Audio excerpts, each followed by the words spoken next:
pagi teman-teman. Kita bersyukur karena kita bisa beribadah pada Tuhan hari ini. Walaupun ini ibadah online, tapi kita harus tetap bersikap hormat ya sepanjang ibadah, karena kita sedang menghadap Tuhan pencipta kita yang mengasihi kita. Nah, sebelum kita mulai ibadah, mari kita berdoa. Ya Tuhan, terima kasih atas anugerah kasih-Mu dalam hidup kami. Terima kasih karena kami bisa beribadah padamu hari ini. Tuhan tolong agar kami bisa mengikuti ibadah ini dengan baik. Dalam nama Tuhan Yesus kami berdoa. Amin.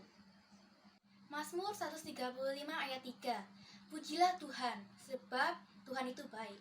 Bermazmurlah bagi namanya, sebab itu indah. Nah, setelah mendengar bacaan tadi, mari kita naikkan puji-pujian bagi Dia dengan sungguh-sungguh. Mari kita bangkit berdiri. Kita nyanyikan lagu Bersyukurlah.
Dosa dan juga segala kesalahan kita di hadapan Tuhan yang Maha Besar. Mari kita berdoa. Ya Tuhan, tolong ampuni kami ya Tuhan. Kami banyak melakukan kesalahan. Kami sering tidak taat pada firman-Mu, tidak mendengarkan orang tua kami, dan juga tidak baik terhadap teman kami. Kami percaya ya Tuhan, jika kami mengaku dosa kami, Engkau akan mengampuninya. Terima kasih ya Tuhan atas kasih pengampunan-Mu. Dalam nama Tuhan Yesus kami berdoa. Amin. Mari kita baca Kolose 3 ayat 12-15. Karena itu, sebagai orang-orang pilihan Allah yang dikuduskan dan dikasihinya, kenakanlah belas kasihan, kemurahan, kerendahan hati, kelemah lembutan, dan kesabaran. Sabarlah kamu seorang terhadap yang lain, Dan ampunilah seorang akan yang lain apabila seorang menaruh dendam terhadap yang lain. Sama seperti Tuhan telah mengampuni kamu, kamu berbuat jugalah demikian. Dan di atas semuanya itu, kenakanlah kasih sebagai pengikat yang mempersatukan dan menyempurnakan. Hendaklah damai sejahtera Kristus memerintah dalam hatimu, karena untuk itulah kamu dipanggil menjadi satu tubuh, dan bersyukurlah. Nah, sebagai anak-anak Tuhan yang sudah dikasihi oleh Tuhan, mari kita saling mengasihi satu dengan yang lain. Teman-teman, mari kita persiapkan hati kita, karena kita akan mendengarkan firman Tuhan. Mari kita nyanyikan, Jadikan Aku Indah.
Halo teman-teman, selamat datang kembali di ibadah Prademaja GKI Prekolan Bundar. Sebelum kita mau memulai ibadah kita pada pagi hari ini, Kak Jason berharap kalian bisa menyiapkan hati kalian dan juga posisi kalian sambil duduk dan khusyuk. Oke, sebelum kita memulai ibadah kita, mari kita berdoa. Ya Tuhan, terima kasih untuk hari ini kita bisa berkumpul bersama, meskipun secara online ya Tuhan. Sebentar lagi kami akan memulai ibadah kami pada pagi hari ini. Tolong berkati kami supaya bisa mengerti firman-Mu dan melakukannya dalam kehidupan kami sehari-hari Tuhan. Dalam nama Tuhan Yesus kami sudah berdoa. Amin. Nah, teman-teman gimana kabar kalian ya? Kan sampai hari ini mungkin masih banyak yang sekolah online, terus atau mungkin orang tua yang masih bekerja di rumah. Nah, gimana situasi di dalam rumah, di dalam keluarga kalian? Apakah baik-baik saja? Ya baguslah kalau baik-baik saja. Tapi apakah jadi tegang atau mungkin jadi sering tengkar dengan saudara atau dengan orang tua? Nah, akan berkaitan gitu dengan topik hari ini. Jadi hari ini kita akan bahas topik terakhir dari bulan keluarga, yaitu bertumbuh dalam penerimaan. Apa sih maksudnya bertumbuh dalam penerimaan? Kita hari ini akan belajar melalui dua tokoh Alkitab yang cukup terkenal, dan mereka ini akan mengajarkan kita bagaimana kita bisa menerima keberadaan kita di dalam keluarga. Dan bagaimana Tuhan itu masih membentuk dan memakai kita bagaimanapun latar belakang keluarga kita. Jadi tanpa melihat latar belakang keluarga, kita itu tetap bisa dipakai Tuhan. Jadi ada dua tokoh. Yang pertama kita akan bahas Yefta dulu ya, kisah Yefta. Kita bisa lihat, buka Alkitab kita di Hakim-Hakim pasal 11 ayat 1 sampai 11 yang akan juga kita bacakan sama-sama. Jadi Kak Kayla yang ganjil, kemudian Kak Jason yang genap. Jadi Hakim-Hakim pasal 11 ayat 1 sampai 11. Adapun Yefta, orang Gilead itu adalah seorang pahlawan yang gagah perkasa, tetapi ia anak seorang perempuan sundal. Ayah Yefta ialah Gilead. Juga istri Gilead melahirkan anak-anak lelaki baginya. Setelah besar anak-anak istrinya ini, maka mereka mengusir Yefta, katanya kepadanya, engkau tidak mendapat milik pusaka dalam keluarga kami, sebab engkau anak dari perempuan lain. Maka larilah Yefta dari saudara-saudaranya itu dan diam di tanah Tob. Di sana berkumpullah kepadanya petualang-petualang yang pergi merampok bersama-sama dengan dia. Beberapa waktu kemudian, Bani Amon berperang melawan orang Israel. Dan ketika Bani Amon itu berperang melawan orang Israel, pergilah para tua-tua Gilead menjemput Yefta dari tanah Tob. Kata mereka kepada Yefta, mari, jadilah panglima kami, dan biarlah kita berperang melawan Bani Amon. Tetapi kata Yefta kepada para tua-tua Gilead itu, bukankah kamu sendiri membenci aku dan mengusir aku dari keluargaku? Mengapa kamu datang sekarang kepadaku pada waktu kamu terdesak? Kemudian berkatalah para tua-tua Gilead kepada Yefta, memang kami datang kembali sekarang kepadamu. Ikutilah kami dan berperanglah melawan Bani Amon. Maka engkau akan menjadi kepala atas kami, atas seluruh penduduk Gilead. Kata Yefta kepada para tua-tua Gilead, jadi jika kamu membawa aku kembali untuk berperang melawan Bani Amon dan Tuhan menyerahkan mereka kepadaku, maka akulah yang akan menjadi kepala atas kamu. Lalu kata para tua-tua Gilead kepada Yefta, demi Tuhan yang mendengarkannya sebagai saksi antara kita, kami akan berbuat seperti katamu itu. Maka Yefta ikut dengan para tua-tua Gilead, lalu bangsa itu mengangkat dia menjadi kepala dan panglima mereka. Tetapi Yefta membawa seluruh perkaranya itu ke hadapan Tuhan di Mispa. Nah, Yefta ini ceritanya gini ya. Yefta ini mengalami penolakan oleh keluarganya. Kenapa? Karena dia itu lahir dari perempuan lain. Nah, pada zaman itu, karena status Yefta sebagai anak yang tidak diinginkan, dia itu tidak memiliki hak untuk mendapatkan tanah atau kekayaan dari keluarganya. Sehingga karena inilah dia diusir dan melarikan diri ke tanah yang dijuluki Tanah Tob. Nah, di sana tuh dia itu hidup bersama teman-temannya yang merupakan sekelompok perampok. Lalu beberapa waktu kemudian orang-orang Israel itu berperang dengan Bani Amon atau bangsa Amon. Seperti yang dikatakan di ayat 4 tadi. Yang berkata, beberapa waktu kemudian Bani Amon berperang melawan orang Israel. Nah, ketika bangsa Israel ini harus berperang melawan bangsa Amon atau Bani Amon tadi, mereka itu akhirnya terjebak dalam situasi yang terdesak karena ya namanya peperangan yang dibutuhkan juga orang-orang yang bisa berperang gitu loh. Nah, salah satu pilihan yang harus mereka ambil itu adalah untuk menerima Yefta lagi. Jadi mereka yang awalnya menolak Yefta sekarang mendatangi Yefta untuk minta tolong gitu. Nah, di sini yang Yefta lakukan tuh sangat luar biasa ya. Jadi dia awalnya diusir, ditolak, tapi sekarang dicari, dia sebenarnya punya hak, nggak mau. Apa kamu udah menolak aku, ya buat apa aku bantu kamu, ya kan? Cuman akhirnya setelah berunding gitu, akhirnya dia setuju gitu.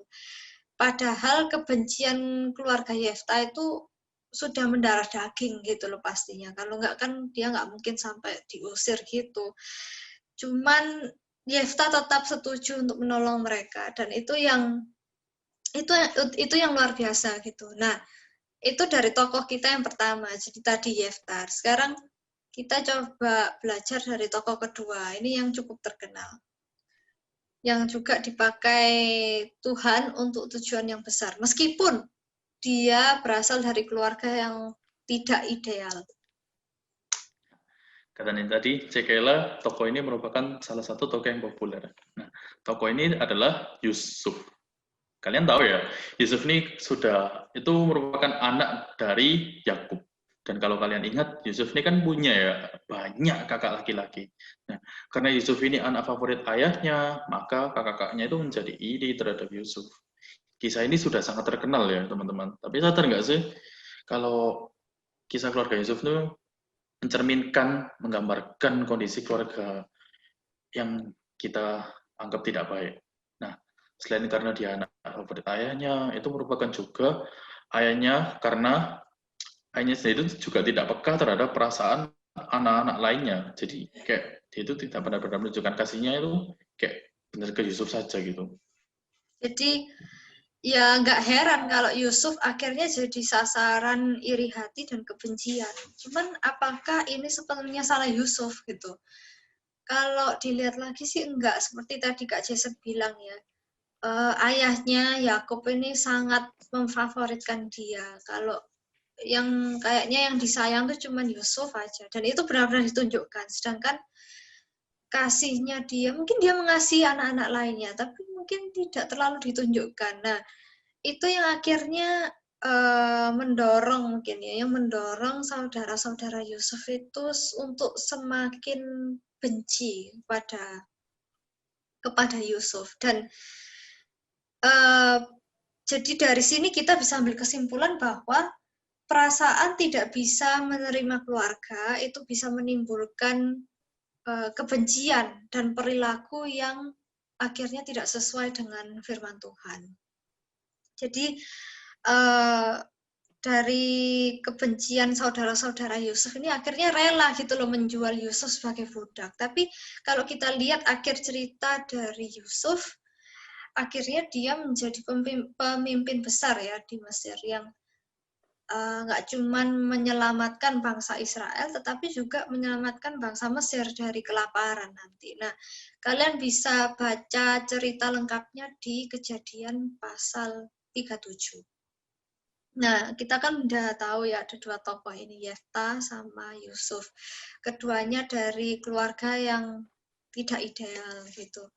Pernah nggak coba kalian pikir-pikir, mungkin mengalami pilih kasih atau mungkin merasa kok di keluarga itu sering bertengkar, atau kenapa kok orang tua aku seperti ini, kok nggak cocok sama aku, dan lain sebagainya. Mungkin nggak sedramatis Yefta atau ya Yusuf, yang diusir lah atau dijual sebagai budak, mungkin nggak sedramatis itu ya. Cuman nggak bisa dipungkiri kalau mungkin kalian punya perasaan tidak enak gitu dengan keluarga. Nah, ini ada satu sharing dari Kak Jason.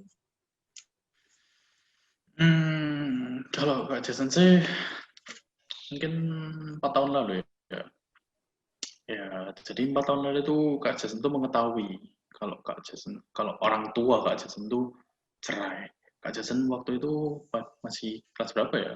Seumuran kalian kok, mungkin kelas SMP kelas ya? 9 lah, SMP, SMA kelas 1 kalau nggak salah. Nah, Kak Jason kan kalau pada waktu itu kayak ya jelas lah susah kalau menerima hal itu.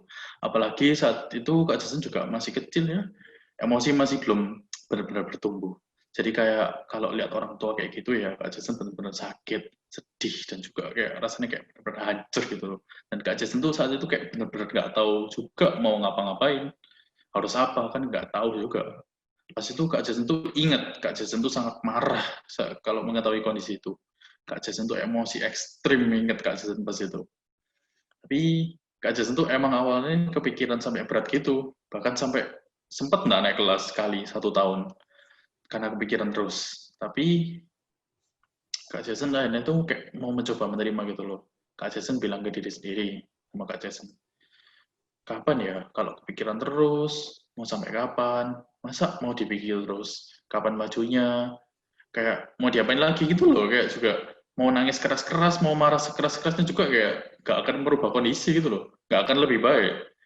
Akhirnya sekarang setelah beberapa tahun setelah perceraian itu terjadi, kondisi juga sekarang juga baik-baik aja. Hubungan Kak Jason di keluarga juga baik setelah Kak Jason juga setelah menerima hal-hal itu ya. Padahal dulu juga sempat nggak suka sama orang tua. Tapi setelah Kak Jason belajar menerima, yaitu akhirnya Kak Jason semuanya baik-baik aja. Mari sekarang kita baca Kolose 3 ayat 13. Kolose pasal 3 ayat 13 ya. ya. 13. Oke, Kak Jason baca. Sabarlah kamu seorang terhadap yang lain, apabila yang seorang menaruh dendam terhadap yang lain, sama seperti Tuhan mengampuni kamu, kamu berbuat jugalah demikian. Nah, Kak Jason melihat ayat ini itu juga diingatkan bahwa kita itu juga harus belajar mengampuni, yang terutama ya keluarga kita.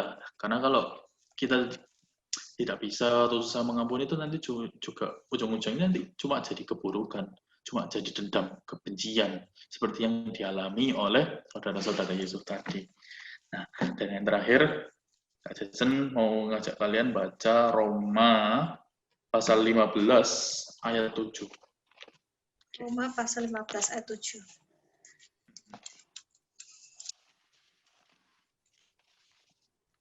Kak Jason baca ya. Sebab itu, terimalah satu akan yang lain, sama seperti Kristus juga telah menerima kita untuk kemuliaan Allah. Oke. Dari ayat ini kita tuh juga bisa melihat bahwa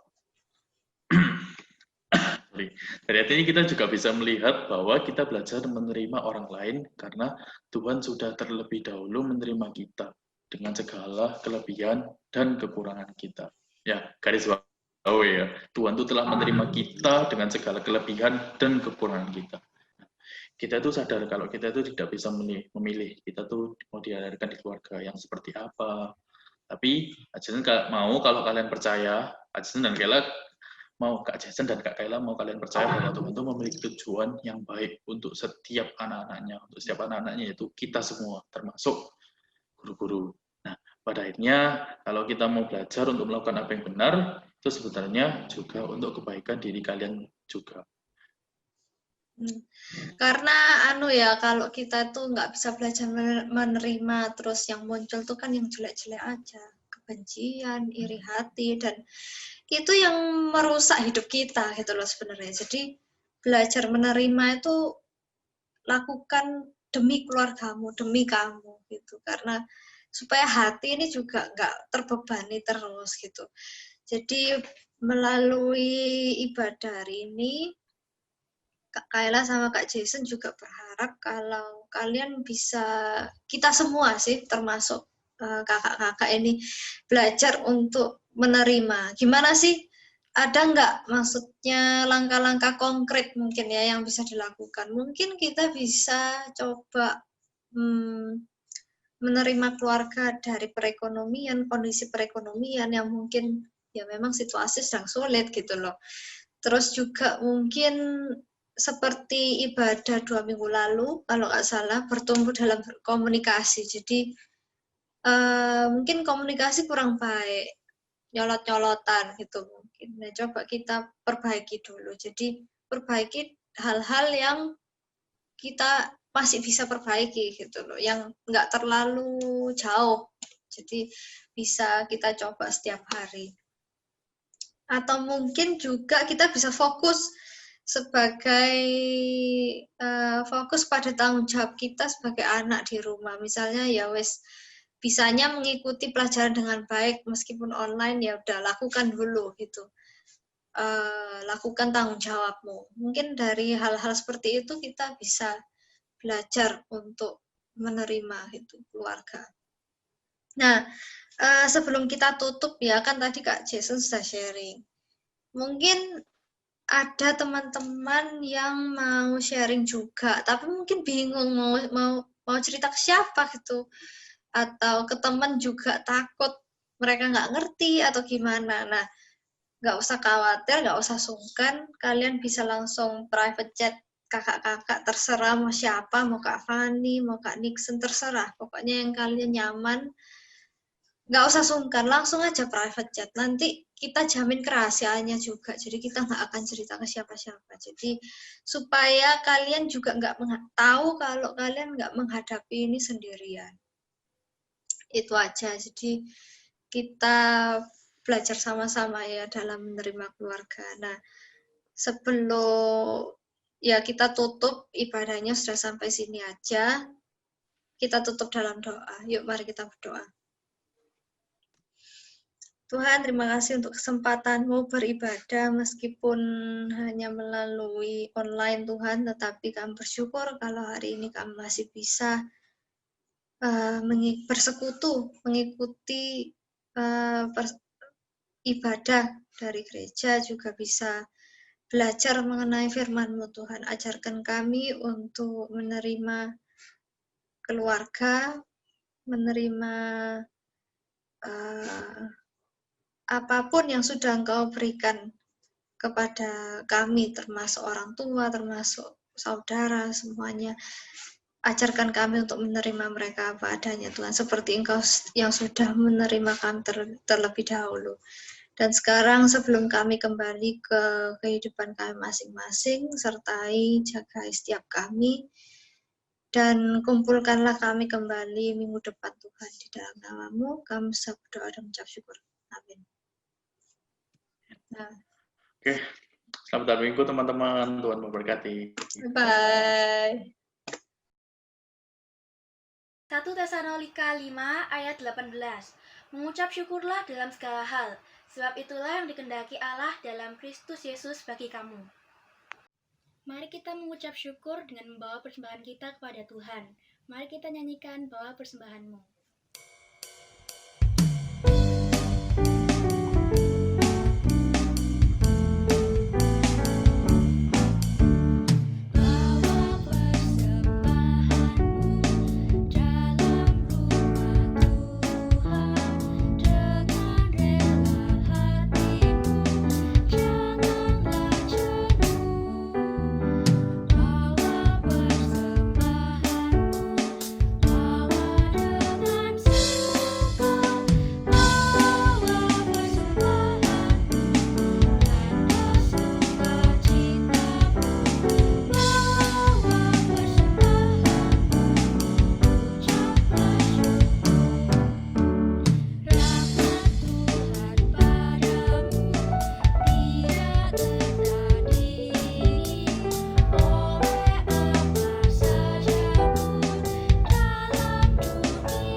Teman-teman, mari kita berdoa.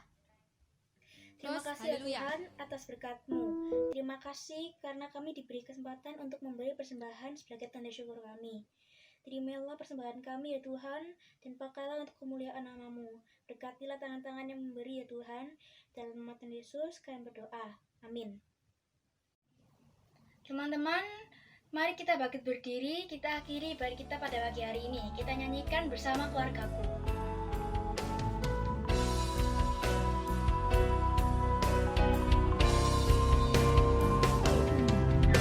Bersama keluargaku melayani Tuhan, bersatu selamanya mengasihi Engkau.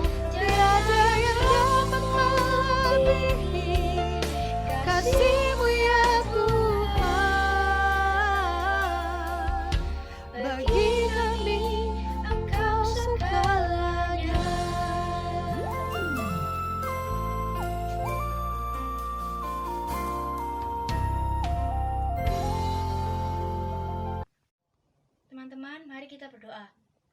Ya Tuhan, terima kasih atas ibadah pada pagi hari ini. Ajar kami ya Tuhan, agar kami selalu beribadah padamu. Ajar kami agar kami selalu taat dan juga setia melakukan firman-Mu. Terima kasih ya Tuhan, dalam nama Tuhan Yesus kami berdoa. Amin.